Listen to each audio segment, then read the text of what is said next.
नमस्कार, मैं हूं रसिका पांडे और आप देख रहे हैं विस्तार न्यूज। तीसरे चरण की वोटिंग खत्म हो चुकी है, यानी कि 11 राज्यों में 93 सीटों पर मतदान चल रहा था जो कि खत्म हो चुका है और सभी प्रत्याशियों की किस्मत ईवीएम में कैद हो चुकी है। छत्तीसगढ़ में 7 सीटों पर आज वोटिंग हुई और इसी के साथ छत्तीसगढ़ में मतदान पूरे तरीके से लोकसभा का संपन्न हो चुका है।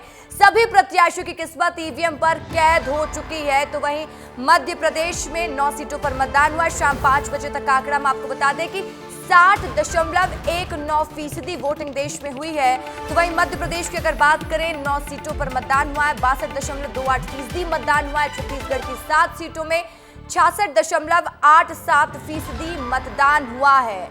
तो इस बार मतदान प्रतिशत 2 फेज के इलेक्शन के कंपैरेटिवली ज्यादा देखने को मिला है। तो मध्य प्रदेश में सेकेंड फेज के इलेक्शन में हमने देखा था कि 54% ही मतदान हुआ था, लेकिन जो 5 बजे तक का आंकड़ा है मध्य प्रदेश का, 9 सीटों पर 62.28%। इससे अनुमान यही लगाया जा सकता है कि जो नए आंकड़े सामने आएंगे वो ठीक ठाक होने वाले हैं। तो छत्तीसगढ़ की 7 सीटों पर 66.87% मतदान हुआ है। लगातार विस्तार न्यूज आपको पल पल की अपडेट दे रहा है और इसी विषय में लगातार हम चर्चा भी कर रहे हैं। कई मायने इसकर निकल कर आ रहे हैं। तो तीसरे चरण की वोटिंग संपन्न हो चुकी है। अब छत्तीसगढ़ में चुनाव भी संपन्न हो चुका है। मध्य प्रदेश के 21 सीटों पर अब तक मतदान हो चुका है और इसी विषय में बातचीत करेंगे। कुछ मेहमान हमारे साथ जुड़ने जा रहे हैं। विनय सक्सेना है जो कि पूर्व कांग्रेस विधायक है, उनसे जानने की कोशिश रहेगी कि कांग्रेस का पक्ष क्या है। घनश्याम परोनिया है जो कि पूर्व बीजेपी विधायक, उनसे भी बातचीत करने की मेरी कोशिश रहेगी। अक्षत शर्मा है, वरिष्ठ पत्रकार है, इनसे भी एनालिसिस समझेंगे। और सबसे पहले रुक करूंगी घनश्याम पिरोनिया जी, आपका भारतीय जनता पार्टी जो दावे और वादे कर रही है और बार बार हर मंच से आप लोग कह रहे हैं कि 400 पार का नारा भी पूरा होगा, मध्य प्रदेश की 29 सीटों पर भी हम ही काबिज होंगे। आज के मतदान होने के बाद भी आप लोग कॉन्फिडेंट है? क्या लग रहा है, क्या स्थिति देख पा रहे हैं आप लोग? लोगों ने जो हमारे संकल्प पत्र में या घोषणा पत्रों में जो बातें हम कहते आ रहे हैं जनमानस से, उनको कहीं ना कहीं देश के यशस्वी प्रधानमंत्री माननीय नरेंद्र मोदी जी के नेतृत्व में उन सभी विषयों को हमने पूरा करा है, पूरा करने का प्रयास किया है और उसी आधार पर हम जनमानस के बीच में अपनी इन उपलब्धियों को लेकर के वोट मांगने जा रहे हैं, गए हैं। और हम सब लोगों को ये पूरा विश्वास है कि जब हमने जनता के किए हुए वादे और उनकी तमाम प्रकार की जो उनके कहना चाहिए उनके जो विचार थे, विषय थे, उनको कहीं ना कहीं पूर्ण करने का जो प्रयास किया है, काम हुए हैं, उस आधार पर हम सब लोग आश्वस्त हैं। ठीक है, आप आश्वस्त हैं। अब जनता कितना विश्वास जताती है 4 जून को नतीजे बताएंगे। विनय सक्सेना, आपसे भी समझना चाहूंगी कि आपको क्या फीडबैक मिल रहा है। अब तक मध्य प्रदेश की 21 सीटों पर मतदान तो संपन्न हो चुके हैं, कांग्रेस पार्टी कहां स्टैंड कर रही है? देखिए, सबसे महत्वपूर्ण बात यह है कि 2014 में जिन वादों को बहुत वजनदारी के साथ कहा गया, जनता ने भरोसा भी कर लिया कि 2 करोड़ नौकरी देंगे, महंगाई कम कर देंगे, बेरोजगारी ख़त्म कर देंगे, महिलाओं के लिए बहुत विशेष योजनाएं ले आएंगे, व्यापारी खुश रहेगा, किसानों का भला हो जाएगा, दुगनी आय हो जाएगी। लेकिन आज इस देश के पूरे नागरिक जो है इन झूठे वादों से जूझ रहे हैं और जो वादे थे वो जुमले बन गए और जुमले बदल के अब गारंटी बन गए। और उस गारंटी के आधार पे, जब उस झूठ के आधार पे, उस झूठ को बार बार जोर जोर से बोलने के आधार पे, उन जुमलों पे अब जनता क्यों भरोसा करे? और इसीलिए जनता ने जो इस बार मतदान किया है, दिख नहीं रहा, लेकिन एक चुनाव जो 2004 का इंडिया शाइनिंग के नाम पे हुआ था, वैसे ही रिजल्ट इस बार आने वाले हैं। जनता ने इस बार ठान लिया है कि इस देश में बहुत ज़्यादा, आप किसी को 5 साल आपने वादों को पूरा करने के लिए मांगा, फिर अगले 5 साल फिर मांगा कि मेरे को काम पूरा कर लेना है, लेकिन आखिर जनता कब तक इंतजार करेगी? और उसका परिणाम ये है आने वाला कि जनता ने भारतीय जनता पार्टी को 400 तो छोड़िए, सरकार से बाहर का रास्ता दिखाने की तैयारी कर ली है। और ये देश ठीक है, के जो 4 80 जून को करोड़ लोगों को नतीजे 5 ये किलो बता अनाज देंगे कि देकर उन्होंने देश को जनता ने किसको चुना है और किसको नकारा है। अक्षय शर्मा है वरिष्ठ पत्रकार, इनसे समझने की कोशिश करूंगी। अक्षय जी, आपने कई इलेक्शन देखे होंगे, लेकिन इस बार का इलेक्शन काफी डिफरेंट रहा है। मुद्दे कुछ अलग रहे हैं, जनता का रिव्यू कुछ अलग रहा है। समझाइएगा कि किस गति में जा रहा है ये चुनाव। निश्चित रूप से आपने जैसा कहा कि इस बार का चुनाव पिछले चुनावों के मुकाबले अलग रहा है और जिस तरह का वोटर टर्नआउट हो रहा है वो भी अप्रत्याशित है। जिस तरह से पूरी दोनों पार्टियों ने और चुनाव आयोग ने तैयारी करी थी उस हिसाब से वोटर टर्नआउट नहीं हुआ है। लेकिन पिछले 2 चरणों से तीसरे चरण में हम देख रहे हैं कि शायद इस बार थोड़ा सा बड़ा हुआ है। अभी जो पत्रकार वार्ता हुई है चुनाव आयोग की, उसमें उन्होंने 62.28% बोला है, लेकिन रात 10 बजे तक और भी स्थिति उसमें क्लियर हो जाएगी, हमें एग्जैक्ट फिगर मिल जाएगा। तो ऐसा अनुमान है कि शायद तीसरे चरण में ये बढ़कर मिलेगा हमें परिणाम।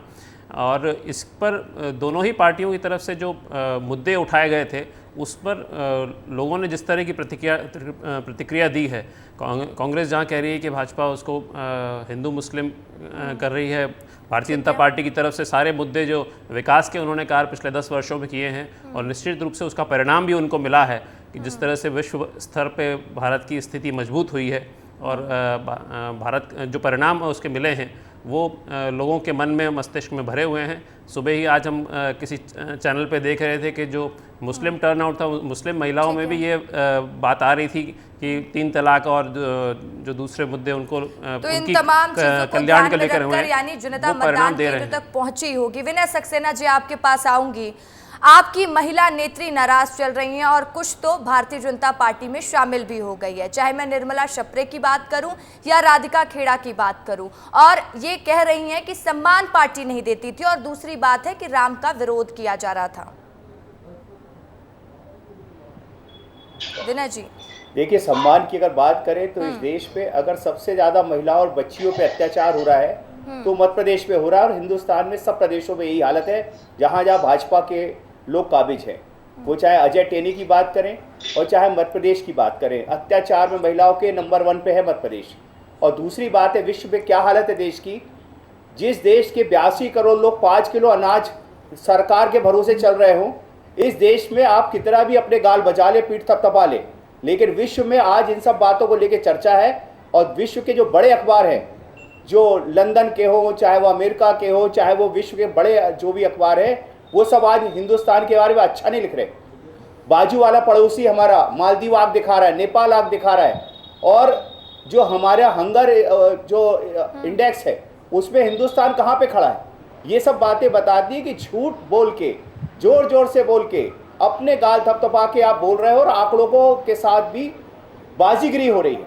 और इस आंकड़ों की बाजीगरी चलते हुए ऐसा लग रहा है कि हम विश्व में सबसे ज्यादा अच्छी स्थिति पे है। ठीक है, ऐसे नहीं घनश्याम है। बरौनिया जी, हालात जवाब देश के दीजिएगा इसका, आंकड़ों से क्यों नहीं झूठ चलते। बोलते हैं इतना, हमारे बार बार बेरोजगारों झूठ को बोल रही है कितना भारतीय रोजगार जनता मिला? पार्टी।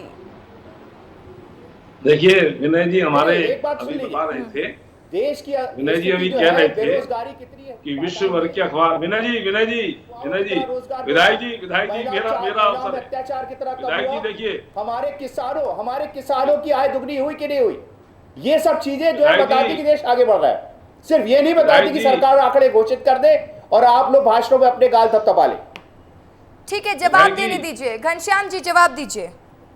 क्या है, मैं हमेशा एक बात कहता हूं ना कि बुरा जो देखने में चला बुरा। अरे भाई, सरकारें आपकी रही, केंद्र में सरकारें आपकी रही, प्रदेशों में सरकारें आपकी रही। आपको चाहिए था कि परिवर्तन करना चाहिए था और उसका परिणाम है कि आज जो स्थितियां हैं, कहीं ना कहीं उसके जिम्मेदार आप सब लोग भी हैं। आपने क्यों नहीं सुधारा? और आज आप महिलाओं के बारे में, हमारी मातृशक्ति के बारे में कह रहे हैं। यही तो कह रहा हूँ, 70 साल का रोना रोते रहिए। 70 साल में जो देश की प्रॉपर्टी बनी उसको 10 साल में आपने बेच दिया और आप 70 साल का रोना रोते रहिए। जनता ने आपको इसलिए थोड़ी चुना था। प्रवक्ता खेड़ा जी ने कल बयान दिया है, उनके साथ में किस प्रकार का व्यवहार ये कांग्रेस के नेताओं ने किया है। अरे जो ईडी है, सीबीआई है और जो ये लोकतंत्र को दबाने का काम आप लोग कर रहे हैं, उसका रिजल्ट है। ये कांग्रेस की स्थिति है महिलाओं के बारे में। अरे भारतीय जनता पार्टी ने चलिए तो ठीक है, मैं लौटूंगी आप दोनों के पास। इस वक्त काम किया विकास है। उपाध्याय भी हमारे भारतीय साथ जनता जुड़ पार्टी चुके ने हैं। तो रायपुर से ये राजनीतिक कांग्रेस के बनाने का प्रत्याशी काम हैं, किया पूर्व है। विधायक भारतीय हैं, जनता पार्टी कांग्रेस की पार्टी में महिला लगातार एक्टिव भी रहे हैं। विकास उपाध्याय जी, डर तो नहीं लग रहा आज किस्मत आपकी ईवीएम में कैद हो गई है? देखिए, ईवीएम में कैद तो इस देश का भविष्य और इस देश की जनता से जो वादा भारतीय जनता पार्टी ने किया था, जो पूरा नहीं कर पाई। कांग्रेस पार्टी 10 गारंटी और 25 न्याय के साथ जनता के बीच में इस चुनाव को लड़ी है। मैं समझता हूँ परिवार के, जनता के दुख दर्द को कांग्रेस पार्टी ने इस देश के अंदर में समझा है, और मैं समझता हूँ उसका फायदा जरूर 4 तारीख के परिणाम में हमको मिलेगा। ठीक है, फायदा मिलेगा या नहीं ये तो नतीजे बता देंगे, लेकिन जब जनता के बीच आप पहुंच रहे थे, देखिए आप प्रचार प्रसार भी सब खत्म हो चुका है। कुल मिलाकर जो लगातार आपका हर दिन का रूटीन रहा होगा कि आप प्रचार प्रसार करने पहुंच रहे थे, 10 तरह की टेंशन भी रही होगी, आज वो भी खत्म हो गया है। लेकिन एक नई चिंता होगी, वो चिंता होगी नतीजों की। लेकिन क्या रिस्पॉन्स मिल रहा है, क्या फीडबैक मिल रहा है आपको? देखिए, चिंता उसको होती है जो 5 साल जो परीक्षा के दिन तैयारी करता है। हम लोगों ने 5 साल जनता के हितों में उनके साथ काम किया है। चिंता उस बात की नहीं, चिंता इस बात की है कि जिस प्रकार से निर्वाचन आयोग ने एक तरफा भारतीय जनता पार्टी का साथ दिया, जिस प्रकार से रायपुर निर्वाचन अधिकारी जो रायपुर के कलेक्टर हैं, एजेंट के रूप में भारतीय जनता पार्टी के लिए पोलिंग स्टेशनों में काम किया, मैं समझता हूँ वो एक बड़ी चिंता है कि अब उन मशीनों का क्या होगा। तो उसके लिए भी हमारी तैयारी है। हम तमाम साथियों के साथ बैठकर कितना मतदान हुआ, कितना प्रतिशत मतदान होने के बाद अब पूरा जोर ईवीएम मशीन की देखभाल और उसमें लगेगा। और मैं समझता हूँ भारतीय जनता विकास पार्टी जी, वैसे तो नतीजे आने के बाद ईवीएम पर सवाल खड़े होते आए हैं। वोटिंग मशीन, विकास जी, वैसे तो सुन लीजिए, जब नतीजे आ जाते हैं तब ईवीएम पर सवाल खड़े किए जाते हैं, लेकिन आप पहले से ही ईवीएम पर सवाल उठा रहे हैं।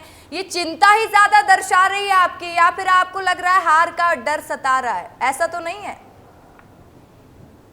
देखिए, हार का डर नहीं, हम तो लड़ने वाले लोग हैं। साहस करके इस चुनाव को लड़ा है। एक तरफ सरकारी तंत्र, एक तरफ साधन संसाधन से भरपूर पैसे बांट के, शराब बांट के, साड़ी बांट के चुनाव लड़ने वाले, दूसरी तरफ पसीना बहाकर जनता के बीच में रहकर 50 दिन का चुनाव कैंपेन चलाया। खेत में रहा, हमने ट्रेन में सफर किया, बैलागाड़ी चलाई, ट्रैक्टर चलाया, साइकिल चला के लोगों के बीच में गए। 44 डिग्री गर्मी में पदयात्रा के माध्यम से लोगों के पास संपर्क किया, लोगों के साथ जनसंपर्क में चालू हम रहे। जनता सांसद की परिभाषा को जानती नहीं है। रायपुर के लोकसभा में 30 साल से, एक दशक से भारतीय जनता पार्टी का सांसद जीत के तो जाता है, लेकिन कैसे जीत जाता है? मजबूरी के नाम पर। कभी अटल बिहारी जरूरी है तो प्रत्याशी मजबूरी है, कभी मोदी जरूरी है तो प्रत्याशी मजबूरी है। भारतीय जनता पार्टी के प्रत्याशी 40 साल के विधायक हैं, 18 साल के कैबिनेट मंत्री हैं। अपने विधानसभा में तो काम नहीं कर पाए, तो इन 9 विधानसभाओं में क्या काम कर पाएंगे? ये तो समझ से परे है। एक कैबिनेट मंत्री, 18 साल के कैबिनेट मंत्री को, एक 40 साल के विधायक को इस रायपुर शहर के दूसरे विधानसभाओं में 9 विधानसभा है, 5 विधानसभा में लोग जानते नहीं। ये बड़े शर्म की बात है। ठीक है, देखिए 11 की 11 सीटों पर छत्तीसगढ़ में चुनाव संपन्न हो चुका है, यानी लोकसभा चुनाव छत्तीसगढ़ में विकास जी संपन्न हो चुका है। क्या लग रहा है कांग्रेस पार्टी कितनी सीटें जीत रही है? क्या फीडबैक है आपके पास? देखिए, इस लोकसभा चुनाव में ऐतिहासिक परिणाम आएंगे। भारतीय जनता पार्टी से ज्यादा सीटों पर कांग्रेस पार्टी चुनाव जीत कर आएगी। ठीक है, तो भारतीय जनता पार्टी से ज्यादा सीटों पर कांग्रेस जीतेगी, ये कहना विकास उपाध्याय का, जो कि कांग्रेस के प्रत्याशी हैं रायपुर से। आपने कहा कि रायपुर की जनता सांसद की परिभाषा ही नहीं जानती है, तो आपने बताने की कोशिश की नहीं इस बार जनता को कि सांसद की परिभाषा क्या होती है, किस आधार पर आप अपना सांसद चुने? ये बात पहुंचाने में आप कामयाब हुए हैं ना जनता के पास? देखिए, बिल्कुल, मैंने आपको पहले भी कहा 24 लाख से ज़्यादा मतदाता इस लोकसभा में है। 9 विधानसभा का ये पार्लियामेंट सीट है। इन 9 विधानसभाओं में कभी भी जो सांसद जीते पलट के धन्यवाद करने भी नहीं गए। सांसद निधि क्या होता है, एक पार्लियामेंट सदस्य मेंबर का लेड फंड क्या होता है, वो क्या विकास कार्य करा सकता है, किन योजनाओं से यहाँ अपने क्षेत्र की जनता को लाभान्वित कर सकता है, किन योजना के माध्यम से, सरकारी योजनाओं के माध्यम से, सरकारी संस्थाओं के माध्यम से अपनी लोकसभा की जनता को फायदा दिला सकता है। लेकिन मैं समझता हूँ भारतीय जनता पार्टी फोकट में जीतती है, इसलिए उसको अंदाजा कदर नहीं है जनता की मूल्यों की कदर नहीं है, उनके डिमांड की कदर नहीं है, उनकी जो आप बीती है उसकी कदर नहीं है। 10 साल में भारतीय जनता पार्टी ने इस देश में महंगाई, बेरोजगारी, अराजकता, किसानों की बदहाली देने का काम किया। इसी बात मैं इसका जवाब ले लेती हूँ। घनश्याम पिरोनिया है जो कि पूर्व बीजेपी के विधायक हैं, इनसे जवाब ले लेती हूँ। घनश्याम जी, विकास उपाध्याय को तो आप जानते हैं, कांग्रेस के प्रत्याशी हैं ये रायपुर सीट से। इनका कहना है कि भारतीय जनता पार्टी फोकट में चुनाव जीतती है। कैसे जीत जाते हैं आप चुनाव? और इस बार तो ये भी कह रहे हैं कि कांग्रेस ऐतिहासिक जीत दर्ज करेगी। देखिए, चाहे मध्य प्रदेश हो और चाहे छत्तीसगढ़ हो, ये दोनों प्रदेशों में भारतीय जनता पार्टी पूरी सीटें जीत रही है, प्रचंड बहुमत से जीत रही है। और विकास जी कह रहे हैं कि फोकट में ये जनता जनार्दन होती है और इसको अच्छे और बुरे का ज्ञान होता है। और आपकी जो भाषा है ये इस बात का द्योतक है कि आप जनता को कुछ समझ ही नहीं रहे हैं। आप कह रहे हैं फोकट में जीत जा रहे हैं, आप कह रहे हैं कभी अटल बिहारी वाजपेयी, कभी मोदी जी मजबूरी हो जाते हैं, प्रत्याशी गौण हो जाते हैं। अरे आपको आपकी कांग्रेस पार्टी के नेता में वो जिस प्रकार का और व्यक्तित्व होना चाहिए, वो जब व्यक्तित्व ही पैदा नहीं कर पा रहे हैं तो आपके नेता को पसंद कौन करेगा? और इसलिए भारतीय जनता पार्टी ये संगठन आधारित है। हमारे यहाँ पर हमारा नेता अगर तय हुआ है तो सब लोग उसके पीछे खड़े रहते हैं। और उस नेता के कारण जिस प्रकार का परिवर्तन, जिस प्रकार का भारतीय जनता पार्टी की सरकारों ने काम किया है, और उस काम के आधार पर हम जनमानस से निवेदन करते हैं और जनता जनार्दन आशीर्वाद देती है। और उसी का परिणाम है कि आपके यहाँ पर भूपेश बघेल जी की सरकार को पलट दिया और छत्तीसगढ़ में भारतीय जनता पार्टी की सरकार काबिज हुई है। ये जनता है और जनता सब प्रकार से जानती है। और आप देखेंगे कि लोकसभा के छत्तीसगढ़ हो चाहे मध्य प्रदेश हो, यहाँ पर जो हमने लक्ष्य लिया है कि कांग्रेस विहीन हो जाएंगे यहाँ पर, और कांग्रेस विहीन होंगे और सारी की सारी सीटें भारतीय जनता पार्टी अच्छे बहुमत से जीतने वाली है। ठीक है, इसका जवाब विनय सक्सेना जी आप दीजिएगा। और साथ ही जैसे कि आपके कांग्रेस के नेता कह रहे हैं कि छत्तीसगढ़ में तो हम अच्छी जीत हासिल कर रहे हैं, मध्य प्रदेश में कांग्रेस का क्या स्टैंड है? कांग्रेस जीत रही है यहाँ पर कितनी सीटों पर?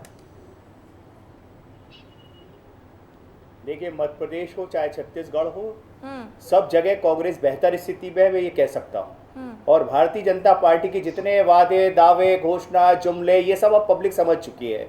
और विकास जी ने अभी जो बात कही जिस पे आपत्ति उठाई फोकट शब्द पे, तो माननीय मोहन यादव जी जो सम्मानीय हमारे मुख्यमंत्री हैं, उन्होंने तो अपने भाषण में कहा था कि हम 5 किलो फोकट में अनाज दे रहे हैं आप लोग को। और तब हमारे पिरोनिया जी को याद नहीं आया कि हमारे मुख्यमंत्री जी क्या कह रहे हैं।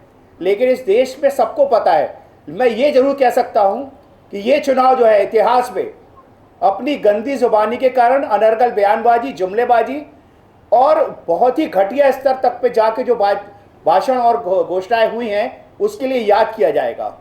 मंगलसूत्र जैसे शब्द का उपयोग किया गया, जबकि हिंदुस्तान के इतिहास में कभी मंगलसूत्र तक कोई पार्टी ने, किसी सरकार ने, किसी दल ने कभी इतनी घटिया सोच का कोई परिचय नहीं दिया।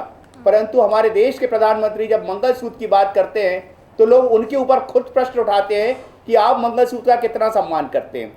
मैं ये कहना चाहता हूँ उन मंगलसूत्र को जो देश पे हमारे वीर जवान इस समय जो जिन पे हमले हो रहे हैं, जिनकी मौतें हो रही हैं, कईयों को आज तक पैसा सरकार ने नहीं दिया, जितनी बड़ी बड़ी घोषणाएं की वो घोषणाएं पूरी नहीं हुई। हर जगह जुमलेबाजी करने वाली ये सरकार को हिंदुस्तान की जनता समझ चुकी है। और आप निश्चिंत रहिए, बिरोनिया जी भी और हमारे जितने भारतीय जनता पार्टी के नेता जो मुंगेरी लाल के सपने देख रहे हैं, ये सब सपने 4 जून के रिजल्ट तोड़ देगा। ठीक है, 4 जून को नतीजे बता देंगे और विस्तार न्यूज सबसे पहले आपको दिखाएगा। अक्षय शर्मा जी, हम अभी आप सुन रहे थे नेताओं को कि जिस तरीके की बयानबाजी भी हो रही है, आरोप प्रत्यारोप का भी दौर जारी है। हमने देखा इस चुनाव में एक पैटर्न रहा है, एक आरोप लगा रहा है तो दूसरा सफाई दे रहा है, उस पर एक आरोप जड़ दे रहा है। जनता से ये चुनाव हटा हुआ नजर आया और नेता आपस में ही ये बताते हुए नजर आए कि हम क्यों बेहतर, हम क्यों बेहतर। दोनों ही पार्टियों ने अपने संकल्प पत्र चुनाव के पहले जारी किए थे। ठीक है। मुद्दे उसी से डिफाइन हो गए थे और जो सबसे सशक्त मुद्दे थे सरकार के लिए उन्होंने अपने सामने रखे थे। 370 का मुद्दा था, राम मंदिर का मुद्दा था, बालाकोट का मुद्दा था। जिस तरह से सरकार ने पिछले 10 सालों में अपना प्रदर्शन किया, वो जो वादे वो उन्होंने कहा था कि हमने पहले अपने संकल्प पत्र में रखे थे वो हमने पूरे किए हैं। तो हमारे पास में ये गारंटी है। मोदी जी ने गारंटी शब्द का कई बार उपयोग भी किया और कांग्रेस पार्टी ने उसी को कि आपने विकास नहीं किया है और जिस मापदंड को आपने तय किया था उनको छू नहीं पाए थे। तो दोनों ने अपने अपने कांग्रेस पार्टी ने अपने संकल्प पत्र में कहा कि हम सरकार में आएंगे तो महिलाओं को 1 लाख रुपए साल तक का उसमें मानधन उसमें देंगे। लेकिन आज सुबह का जो एक बयान था नरोत्तम मिश्रा जी का, जब उन्होंने मतदान के बाद कहा कि अगर 1 लाख रुपए महिलाओं को हम देंगे तो लगभग उसका 68 लाख करोड़ का बजट हो जाता है। तो भारत सरकार का बजट ही लगभग 45 लाख करोड़ का है। तो किस तरह से वो पैसा आएगा कहाँ से? तो इस तरह के जो सवाल थे वो लोगों ने अपने उसका उन्होंने विश्लेषण किया लोगों ने, और उसके आधार पर उन्होंने तय किया होगा कि किसको वोट देना है। और जिसका कि आप बता रहे हैं कि 4 तारीख को परिणाम सबसे पहले विस्तार न्यूज़ पे ही हमें देखना है, तो निश्चित रूप से हमें मालूम पड़ जाएगा। बिल्कुल, तो विस्तार न्यूज़ ही सबसे पहले परिणाम दिखाएगा। विकास उपाध्याय जी, फिर आपका रुख करूंगी। जैसा कि अक्षय शर्मा भी बता रहे थे कि क्या आकलन किया गया, जैसे कि कांग्रेस पार्टी ने अपने संकल्प पत्र में इस बात का जिक्र भी किया कि हम 1 लाख महिलाओं को सालाना देंगे। ये बजट कैसे मैनेज करेंगे अगर आपकी सरकार बन गई तो?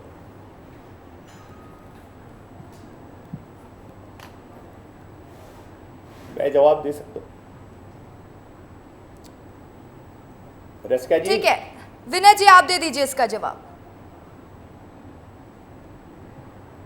देखिए, ऐसा है, हमारे आदरणीय जो नरोत्तम मिश्रा जी है वो कैलकुलेशन में शून्य की गलती कर गए। इस देश में अडानी अंबानी का लोन माफ हो सकता है, करोड़ों अरबों रुपए का। इस देश में करोड़ों हजारों करोड़ रुपए लेके विजय माल्या भाग सकते हैं, चौकसी भाग सकते हैं, लेकिन उनको वापस लाने के लिए सरकार कुछ नहीं कर पाती। काला धन की बात करने वाली सरकार काला धन नहीं ला पाई। एसबीआई में इलेक्ट्रॉन बोर्ड ने बता दिया कि काला धन कहां गया, भारतीय जनता पार्टी की जेब में गया कि नहीं गया।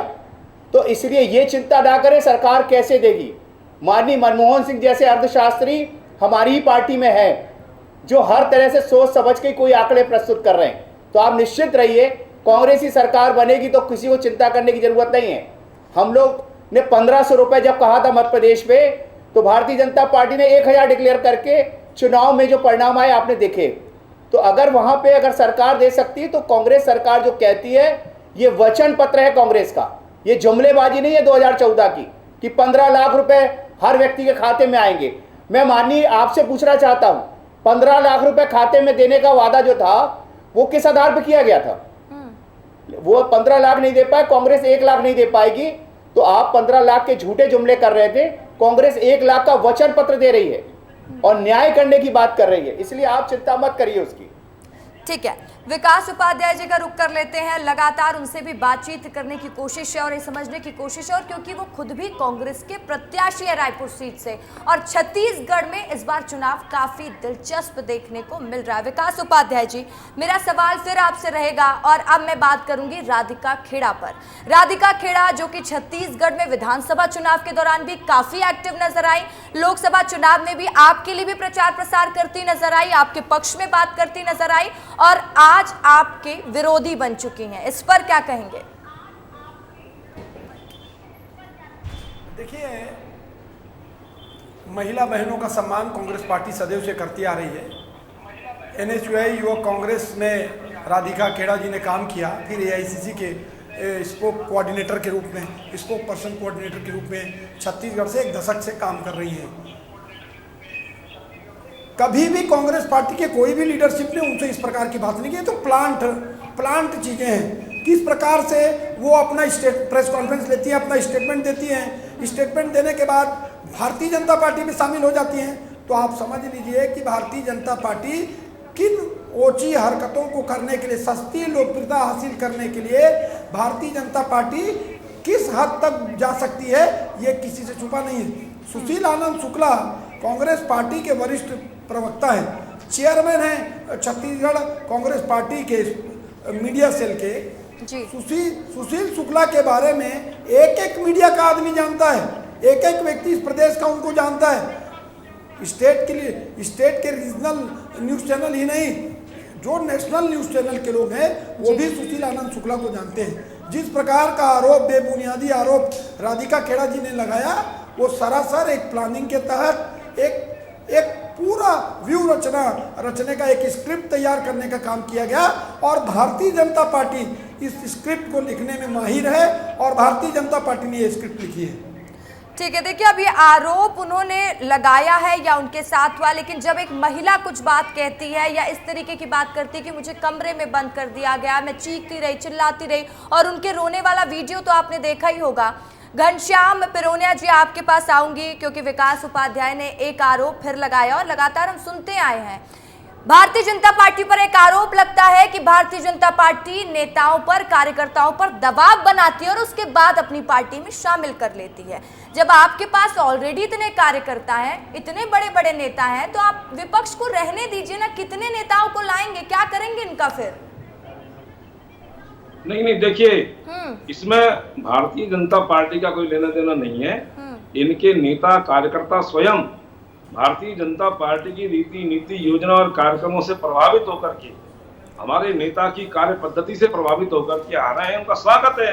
और हमारे नेता माननीय मोदी जी ने कहा है, सबका साथ, सबका विकास, सबका प्रयास और सबका विश्वास।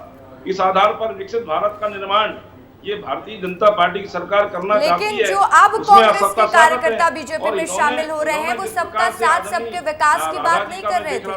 वो बात कर रही हैं कि देखिए, राम की बात हो रही है। हर इस्तीफा में एक ही बात होती है कि राम का विरोध कर रही थी कांग्रेस, इसलिए हम शामिल हो गए।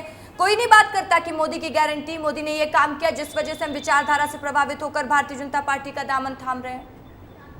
नहीं, मैंने भी देखो बयान सुना था। विकास जी, आऊंगे आपके पास भी, 1 मिनट दीजिएगा। आपने सही कहा, मैंने ये बयान सुना था। और सुरेश जी आए थे जब भारतीय जनता पार्टी ने, उन्होंने भी यही कहा था, जाके प्रिय न राम वेदेहि तजियता ही कोटि वैरीसम यद्यपि परम स्नेही। भाई, आप जिस प्रकार का माहौल बनाओगे उस प्रकार उनका रिएक्शन होगा। अभी मैं निवेदन और करना चाहता हूं, मैं विनय जी को सुन रहा था। विनय जी कह रहे थे हमारे यहाँ पर डॉक्टर मनमोहन सिंह जैसे और वरिष्ठ जो है और इस प्रकार के प्रधानमंत्री भी रहे और वित्त के विभाग में जानकार रहे। मैं निवेदन करना चाहता हूं, उनका अपमान जो कांग्रेस के नेता राहुल गांधी जी ने किया था, मंच पर खड़े होकर के उन्होंने वो जो प्रतीक फाड़ने का काम किया था, ये क्या सम्मान है आपके यहाँ पर। मैं और निवेदन करना चाहता हूं कि जिस प्रकार से कांग्रेस के टाइम में और उनके जो प्रधानमंत्री थे, किस प्रकार से देश के हालात थे, किस प्रकार से देश की वित्तीय स्थिति थी, ये आपको सोचना चाहिए। और आज भारत कहां पर खड़ा हुआ है, विश्व में भारत का क्या स्थान है, ये भी आपको विचार करने की आवश्यकता है। और मैं निवेदन करना चाहता हूं, कांग्रेस केवल जनमानस को कुछ समझती नहीं है, जनता सब समझती है। और इस आधार पर भारतीय जनता पार्टी के साथ में खड़ी है। आपके ही नेता आदरणीय राहुल गांधी जी के पिताजी कहते थे, राजीव गांधी जी भ्रष्टाचार को लेकर के मैं 1 रुपए जारी करता हूँ और जनता के लौटूंगे आपके पास। विकास उपाध्याय, क्या कहना चाह रहे थे आप, बोलिए। प्रधानमंत्री माननीय मोदी जी एक क्लिक करते हैं, किसानों के खाते में पैसा पहुंचता है, हमारी मातृशक्ति के खाते में पैसा पहुंचता है। कोई भारतीय जनता पार्टी की गलत नीतियों के विरोध में बात करती थी, बड़े बड़े डिबेटों में शामिल होती थी। अचानक भारतीय जनता रामलला के मंदिर के विषय में भी उसके पहले जब इसके शुभारंभ की शुरुआत हुई थी, तब भी ये राधिका खेड़ा जी ने कांग्रेस का पक्ष रखते हुए उस पर बात कही थी। आज भारतीय जनता पार्टी की ऐसी क्या मलाई मिल गई, आज भारतीय जनता पार्टी का ऐसा कौन सा वॉशिंग मशीन आ गया कि भारतीय जनता पार्टी में शामिल हो गई। अगर वो भारतीय जनता पार्टी में शामिल नहीं होती और वो इस बात को कहती तो हम एक बार सोच भी सकते थे, लेकिन अब तो आपको दूध का दूध पानी का पानी समझ में आ जाता होगा। ये पूरी स्क्रिप्ट भारतीय जनता पार्टी ने लिखा।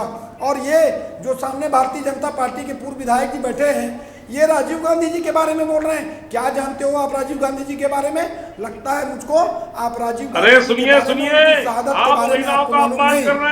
गांधी ने सबसे कम बात किया और भारतीय जनता पार्टी को हिस्सा नहीं मिला। क्या बात करते हो आप? जो क्या बात आपके करते हो? राजीव गांधी जी क्या कहते राजनीति थे, करते हो? उनके ये आप बयान किस थे, प्रकार के नेता उन्होंने हैं? कहा था सस्ती लोग कि हम हासिल 1 रुपया करने देश वाले से जनता के भारतीय लिए जनता पार्टी के 15 दो पैसे नेता पहुंचते हैं। हैं, आप ये क्या राजीव कहा गांधी गया के था बारे में उनके जानते द्वारा। हैं? क्या आप राजीव हमारे गांधी को के बारे आरोप में लगा रहे हो। जानते हैं? अरे आपको कांग्रेस तो हैसियत भ्रष्टाचार नहीं की जननी है। रही आपकी है। हैसियत नहीं कांग्रेस के गांधी कार्यकाल परिवार में के बारे में कांग्रेस बोलने की सरकारों में आपकी बखत इतने नहीं है मंत्रियों गांधी पर परिवार के आरोप बारे रहे में हैं। बोलने की। एक आप आरोप है लगा क्या? के दिखा दिया।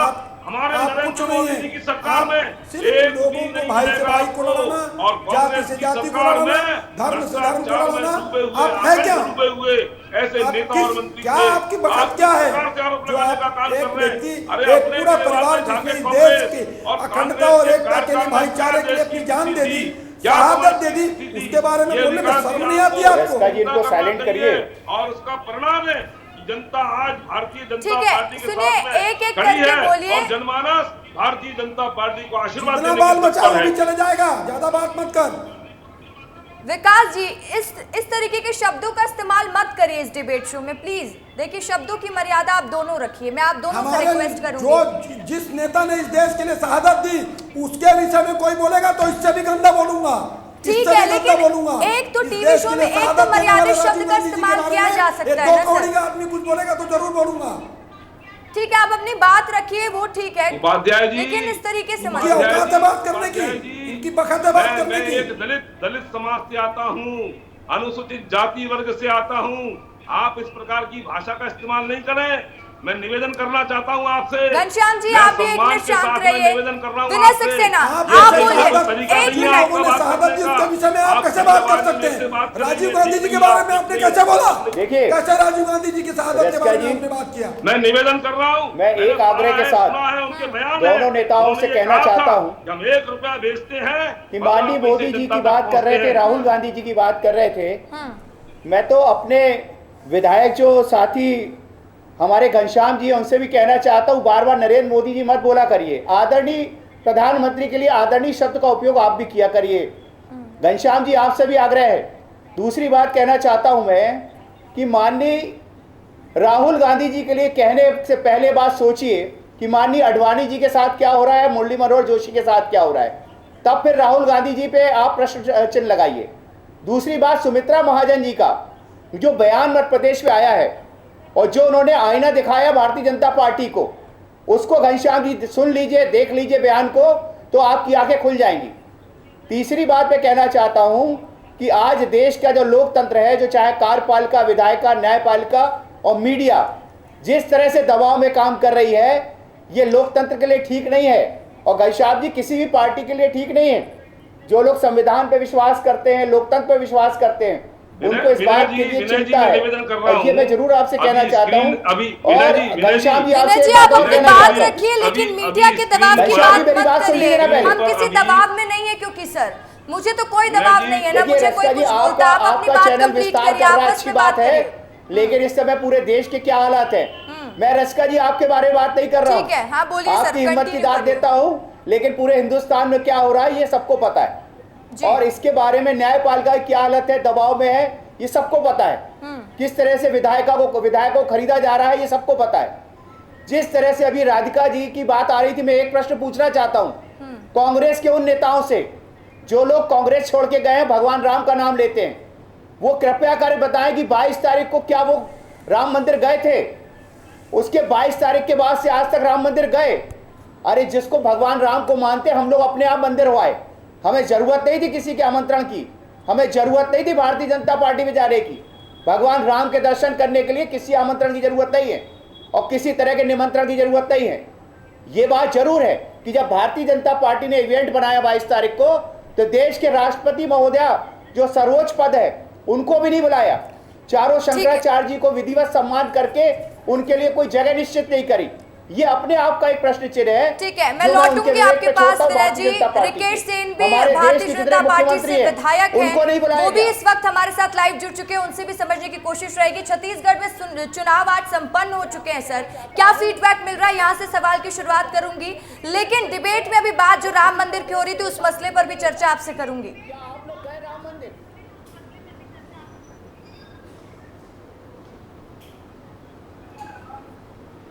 रिकेश जी, आवाज मिल रही है आपको? जी जी जी जी बोलिए। क्या फीडबैक मिल रहा है सर? 11 की 11 लोकसभा सीट में चुनाव संपन्न हो चुका है। कांग्रेस एक तरफ कह रही है कि इस बार हम भी अच्छी जीत दर्ज करने वाले हैं छत्तीसगढ़ में। विकास उपाध्याय भी जुड़े हुए हैं, वो कह रहे हैं रायपुर सीट तो जीत ही रहे हैं और साथ ही अन्य सीट भी जीतेगी कांग्रेस पार्टी। देखिए, कोई भी राजनीतिक दल जो चुनाव में है वो कभी ये नहीं कहता कि हम हारने वाले हैं, लेकिन चूंकि आज धरातल पे देखने को मिला कि कांग्रेस के कार्यकर्ताओं के जो है टेंट भी नहीं लगे थे उनके प्रत्याशियों के, और जो 10 बजे 11 बजे तक मैं जिस विधानसभा से आता हूँ, वैशाली नगर विधानसभा, उस विधानसभा में जो कांग्रेस के कार्यकर्ता ही गायब थे। जो 100 रुपये में 200 रुपये में जो छोटे छोटे बच्चों को जो बैठा के रखे थे, उससे ये प्रमाणित हो जाता है कि दुर्ग लोकसभा जहाँ से मैं आता हूँ और मेरे विधानसभा क्षेत्र से एक लंबी लीड मिल रही है। और रही बात छत्तीसगढ़ की, तो पिछले बार एक सीट से हम कम हो गए थे, लेकिन इस बार 11 कमल की फूल की माला बना के मोदी जी को हम सप्रेम फेट करने वाले हैं और पूरा कमल खिल चुका है। 4 जून का आप रिजल्ट में देख लीजिएगा। ठीक है, लेकिन कांग्रेस तो कहती है ईवीएम के दम पर आप लोग चुनाव जीतते हैं। नहीं, अब तो इनको बहाना चाहिए ना, इनकी गलती नहीं है, इनकी बातों को नज़रअंदाज कीजिए। इन लोगों को क्या है, कुछ चीज़ वहाँ नहीं, माननीय उच्च न्यायालय ने कह दिया कि ईवीएम में किसी प्रकार की भी गड़बड़ी नहीं है। अब उसके बावजूद भी माननीय उच्च न्यायालय का ये अपमान कर रहे हैं, इससे ये सब चीज़ साबित हो जाता है। ठीक है, ठीक है। विकास उपाध्याय जवाब देंगे आप इस बात का?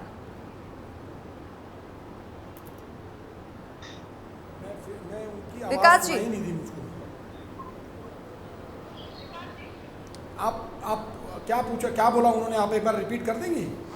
वो कह रहे हैं कि अब आप लोगों के पास मौका नहीं, कुछ आपको पता है कि आप हार रहे हैं, इस तरह के आरोप इसीलिए आप लोग लगा रहे हैं। देखिए, ख्याली पुलाव बनाने में और सपने देखने में किसी को कोई दिक्कत नहीं है। सपने देखने का टैक्स नहीं लगता। भारतीय जनता पार्टी सपना देखे। साउथ में उनकी क्या स्थिति है, आप तो खुद मीडिया से हैं, आपको तो सारे परसेप्शन मालूम है। साउथ में उनकी स्थिति खराब है। माननीय प्रधानमंत्री जी, इस देश के प्रधानमंत्री जी की फर्स्ट फेज के चुनाव के बाद उनकी स्पीच की लैंग्वेज बदल गई। किस प्रकार के भाषण का उपयोग, किस प्रकार के शब्दावली का उपयोग इस देश के प्रधानमंत्री कर रहे हैं, ये अपने आप में बड़ा दुख का विषय है। हार दिखती नजर आ रही है, इसलिए भारतीय जनता पार्टी के नेता आपा खो रहे हैं। भारतीय जनता पार्टी के नेता कुछ भी बयानबाजी कर रहे हैं। मैं तो ये कहना चाहता हूँ, आज देश के जो ज्वलंत मुद्दे हैं उस पर भारतीय जनता पार्टी का नेता एक शब्द नहीं कहता, और आज ये किस ओर लेकर जाते हैं। जिन लोगों ने एक बात बता दीजिए, जो चरणदास महंत जी ने कहा था कि मोदी जी का सर फोड़ दूंगा, तो वो कौन सी भाषा थी? आदरणीय विकास उपाध्याय जी, सोनिया गांधी, आदरणीय विकास उपाध्याय जी, राहुल विकास उपाध्याय जी एक सवाल पूछ रहे हैं रिकेश सेना से। कौन सी भाषा को आप पसंद नहीं करते? पूछ रहे हैं चरणदास महंत का जो बयान था, क्या वो मर्यादित था? देखिए, फिर से बोलिए, क्या बोला आपने? चरणदास महंत ने एक बयान दिया था प्रधानमंत्री को लेकर, उस बयान की बात कर रहे हैं रिकेश सेन, इसका जवाब दे दीजिए। देखिए, उस बयान को तोड़ मरोड़ कर पेश करने का काम भारतीय जनता पार्टी ने किया। जो यहाँ की संस्कृति, यहाँ की जो रीजनल लैंग्वेज है, उसके मायने दूसरे थे, लेकिन उसको दूसरे तरीके से प्रस्तुत करने का काम यही तो भारतीय जनता पार्टी ने राधिका खेड़ा के केस में किया। राधिका खेड़ा के केस में भारतीय जनता पार्टी ने किया। चाहे हिंदुस्तान के अलग अलग प्रदेशों में जो भारतीय जनता पार्टी में शामिल हुए नेताओं के वक्तव्य को आप देखिए, जो कांग्रेस के नेता राधिका खेड़ा को शराब का ऑफर दिया गया था कि नहीं दिया गया था? पर तैयार हुई कहानी है, बैच के द्वारा, ये बताइए। उसको परोस कर वो झूठी राजनीति करना चाहती है। मैं समझता हूँ देश की जनता अब इसको समझ चुकी है। झूठे वादे, राधिका खेड़ा को शराब का ऑफर दिया गया था कि नहीं दिया गया था? जनता दीपक बैच के द्वारा त्रस्त है। आने वाले 4 तारीख को इसके परिणाम स्वरूप दिखेगा। तो देखिए, एक और नया एंगल सामने निकल कर आ रहा है। रिकेश सेना एक और आरोप रिकेश सेन लगा रहे हैं और वो कह रहे हैं कि राधिका खेड़ा को दीपक बैच द्वारा शराब का ऑफर दिया गया था। इस पर विनय सक्सेना आपका वो चाहूंगी, आप रिप्लाई दीजिए प्लीज। देखिए इस देश पे जो कुछ घटनाक्रम हो रहा है, अब अगर रिकेश सेन जी कह रहे हैं तो मैं इनसे पूछना चाहता हूं, जिस प्रज्वल रेवन्ना को प्रधानमंत्री जी अपने मंच पे 400 पार के नारे लगवा रहे थे, उस पे 2800 वीडियो पूरे कर्नाटक में चल रहे हैं। रिकेश जी मैं पूछना चाहता हूं, उसको कब वापस लाओगे हिंदुस्तान और उसको कब जेल में डालोगे? महिलाओं का सम्मान कैसे करोगे? उस प्रज्वल रेवन्ना को हिंदुस्तान से हमारे चौकीदार जर्मनी जाने देते हैं और सुबह 4 बजे वो जर्मनी चले जाते हैं। वह गजब के देश है और कहते हैं कि मैं चौकीदार हूं, ना खाऊंगा ना खाने दूंगा। इस देश के 126 नेता जो लोग भ्रष्ट हैं वो सब वॉशिंग मशीन में जाके सब साफ सुथरे हो जाते हैं, भाजपा में जाते। और जब तक कांग्रेस में रहते हैं ऐसे 126 नेताओं की लिस्ट है। तो मैं पूछना चाहता हूं प्रज्वल रेवन्ना के बारे में क्या कहेंगे? उनमें नारी सम्मान की बात आपकी पार्टी करती है, उसको कब गिरफ्तार करके लाएंगे? और जर्मनी से उनको वापस लाने के लिए सरकार ने अभी तक कौन से कदम उठाए क्या बताएंगे?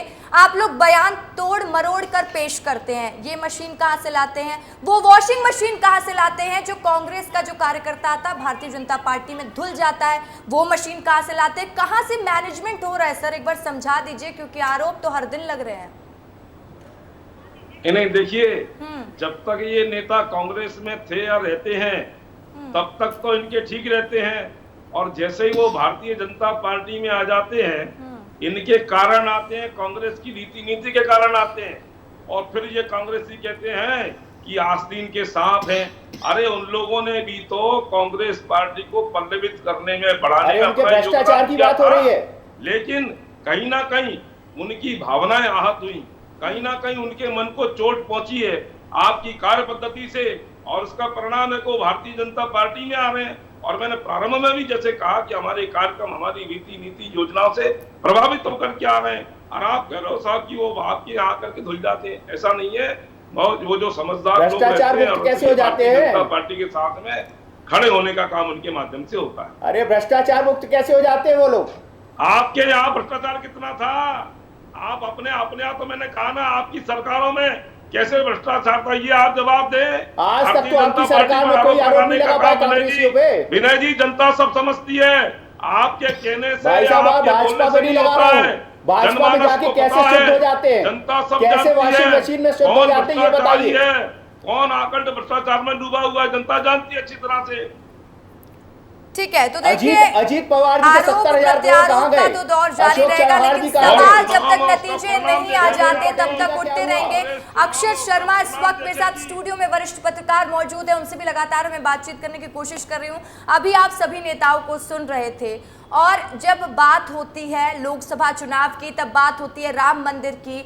जो भी कांग्रेस का कार्यकर्ता भारतीय जनता पार्टी में शामिल होता है, एक पैटर्न देखने को मिला है कि इस्तीफा में राम का नाम का जिक्र होता है। ये कहा जाता है कि हमें राम का विरोध करने को कहा जा रहा था, या राम का विरोध उस पार्टी में हो रहा था, इसलिए हम भारतीय जनता पार्टी में शामिल हो गए। क्या वो भारतीय जनता पार्टी की नीति से सेटिस्फाइड नहीं रहते जिस वजह से वो भारतीय जनता पार्टी में आना चाहते हैं? राम के लिए वो भारतीय जनता पार्टी में आना चाहते हैं, ये क्या संकेत और ये क्या मैनेजमेंट है सर, समझाइएगा। समझ तो वैसे जनता सब भी चुकी है, लेकिन जहाँ तक विश्लेषण की बात है तो ये तो सर्वविदित तथ्य है कि कांग्रेस ने राम मंदिर का जब प्राण प्रतिष्ठा हुई थी रामलला की, उसमें जाने से इनकार किया था। और उसके बाद जो परिस्थितियाँ बनी थी उसमें जो अभी जो लोग कांग्रेस से बीजेपी में शामिल हो रहे हैं उनमें से आपने जैसा जिक्र किया कि अक्सर वो ये जिक्र करते हैं कि हम राम का जो अपमान था वो हमें बर्दाश्त नहीं हुआ और हम उसके कारण यहाँ पर आए, और यही नेता कुछ दिन पहले खुद ही विरोध कर रहे होते हैं इस बात का। हाँ, तो ये कहीं ना कहीं अंदर कांग्रेस के अंदर भी कुछ लोग ऐसे लोग हैं जो इस बात को, अभी जैसे विनय जी ने ही कहा कि मैं राम मंदिर गया था लेकिन मैंने उसका प्रचार नहीं किया, तो राम के भक्त कांग्रेस में भी हैं, बीजेपी में भी हैं, तो उसके लिए उसको प्रचारित करने की आवश्यकता उसकी महसूस नहीं करी। लेकिन वो कहीं ना कहीं वो जो दर्द है वो जब वहाँ से निकल आते हैं कांग्रेस पार्टी से बाहर, तो वो फूट के बाहर आता है। जैसा अभी राधिका खेड़ा जी वाला विषय आया, तो जिस तरह का उन्होंने अपना वाकया बताया कि मेरे से किस तरह का व्यवहार हुआ, वो निश्चित रूप से चिंता का विषय है इस तरह का व्यवहार, लेकिन वो बहुत मजबूती के साथ में कांग्रेस पार्टी का पक्ष मीडिया में रखती थी। अभी हमने देखा ही था कि कितना वो जब डिबेट्स होती थी टीवी की तो कितनी मजबूती से वो लड़ा करती थी, अपना मोर्चा लड़ाती थी कांग्रेस का। लेकिन अगर उनके जैसा व्यक्ति अगर कांग्रेस छोड़ रहा है और तो निश्चित रूप से कोई ऐसी परिस्थितियां निर्मित हुई होंगी जिसके कारण से उन्हें ये इतना बड़ा निर्णय लेना पड़ा, लेकिन तुरंत ही बीजेपी में शामिल हो गई। इस पर भी एक सवाल खड़े होते हैं कि अगर वो दुखी थी, द्रवित थी, तो उसके बाद वो बीजेपी में क्यों शामिल हो गई। अब क्योंकि चुनाव के समय मैसेज कन्वे होना ये एक बड़ा हथियार होता है। तो आज भारतीय जनता पार्टी में नाराज हुई वो पार्टी से, तो बीजेपी के लोगों से बातचीत हुई हो, ये भी हो सकता है, कुछ भी फैक्चुअल चेक हो सकता है। और वो मैसेज कन्वे किया जिससे कि सामने वाली पार्टी का जो मोराल है वो डाउन किया जाए। तो ये उद्देश्य उस समय चुनाव के समय युद्ध रहता है, युद्ध में तो सब जायज रहता है। मेरा सवाल आपसे इसलिए रहेगा, भारतीय जनता पार्टी कहती है हम तो जितने हैं मजबूत हैं और लगातार हम जनता की सेवा कर रहे हैं, जनता हम पर विश्वास भी जताएगी। विपक्ष की एक भूमिका होती है, विपक्ष को कमजोर करने का आरोप भी विपक्ष आप लोगों पर ही लगा रहा है। तो कांग्रेस पार्टी में जो नेता है उनको रहने दीजिए ना, भारतीय जनता पार्टी में सभी को ले आएंगे। तो कांग्रेस की विचारधारा तो आप लोग बीजेपी में शामिल करते जा रहे हैं। मुझसे सवाल है?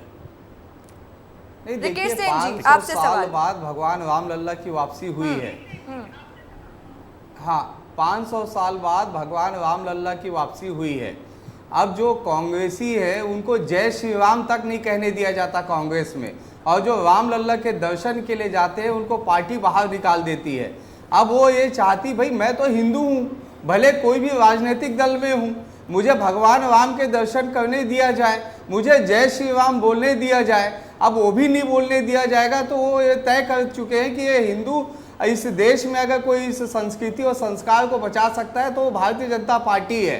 अब देखिए, कांग्रेसी के लोग जो है आज तिलक भी लगाने नहीं दिया जाता उनकी पार्टी में।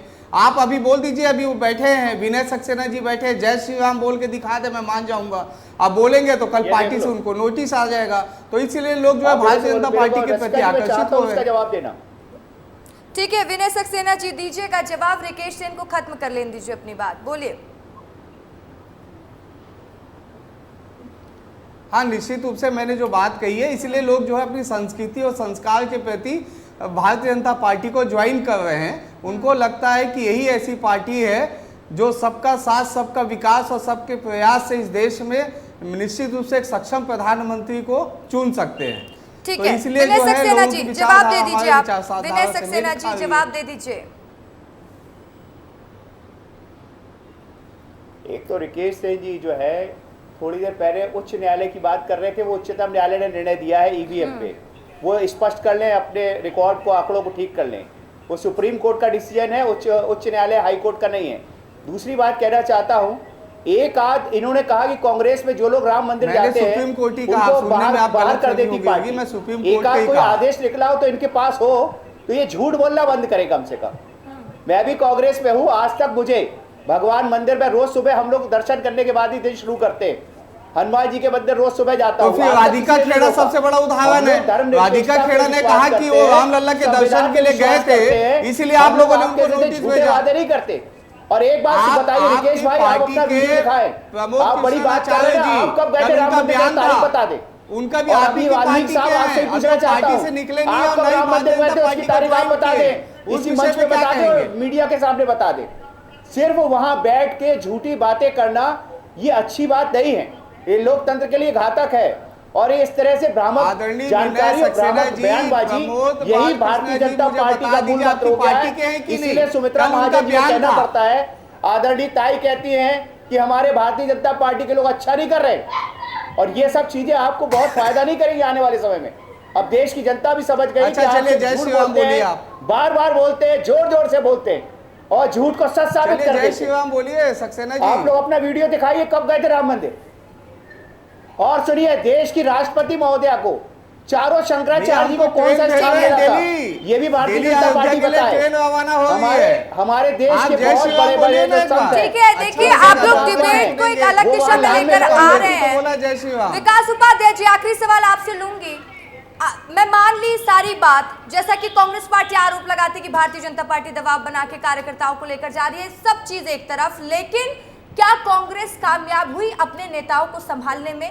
क्या आप लोग भी गुटबाजी का शिकार नहीं हुए? क्या आपके भी कार्यकर्ता इधर उधर बिखरे नहीं रहे, जिसके वजह से आज कांग्रेस की ये स्थिति हुई है? देखिए जी मेरे से प्रश्न है, साहस नहीं है, जो भारतीय जनता पार्टी की ED, income tax, ID, CID के सामने जो डरता नहीं है, वो आदमी कांग्रेस में है। और जो लोग डरपोक हैं वो कांग्रेस छोड़कर जा रहे हैं। अब उनको वहां पर स्पेस चाहिए, उनको वहां पर जगह चाहिए, इसलिए अलग अलग प्रकार की बयानबाजी, जिससे भारतीय जनता पार्टी के आला नेता खुश हो जाए। देखिए, मैं आपको एक बात बताना चाहता हूँ, भारतीय जनता पार्टी ने इस बात का ऐलान किया था कि कांग्रेस इस भारत देश के नक्शे से कांग्रेस को साफ कर दिया जाएगा। तो कांग्रेस को साफ करने वाले चले गए, कांग्रेस पार्टी वही है। कांग्रेस पार्टी का छोटा छोटा कार्यकर्ता, कांग्रेस पार्टी इस देश की दिलों में बसती है। कांग्रेस पार्टी ठीक है, देश घनश्याम पिरोलिया जी जवाब दे दीजिएगा इस बात का। मैंने आपको पहले भी कहा। देखिए जो विनय जी और हमारे विकास जी, ये लोग भी कब हमारे से प्रभावित हो जाए इसका कोई भरोसा नहीं है। और इसलिए मैं निवेदन करना चाहता हूँ कि ये देखिए मध्य प्रदेश की घटना देखिए, प्रभावित हो जाए, इन्होंने ये कहा था, ऑफर तो नहीं करना चाह रहे हैं आज। जब हमारे ज्योतिरादित्य सिंधिया जी ने कमलनाथ जी से कहा किसानों के मुद्दे को लेकर के कि मैं सड़क पर उतर जाऊंगा, तो उन्होंने कहा सड़क पर उतर जाइए। और सड़क पर जब वो उतर आए और भारतीय जनता पार्टी के साथ में खड़े हो गए और उनके साथ में कांग्रेस के तमाम सारे विधायक भारतीय जनता पार्टी में शामिल हो गए। भाई आप अपना घर संभाल नहीं पाते हैं, अपने कुनबे को संभाल नहीं पाते हैं और आरोप प्रत्यारोप भारतीय जनता पार्टी पर लगाते हैं। चलिए ठीक है, अब कौन किसको संभालेगा, कौन जीत का ताज पहनेगा, कौन हार का स्वाद चखेगा, 4 जून को नतीजे बताएंगे। बहुत बहुत शुक्रिया आप सभी का तमाम बातचीत के लिए और विस्तार न्यूज से जुड़ने के लिए।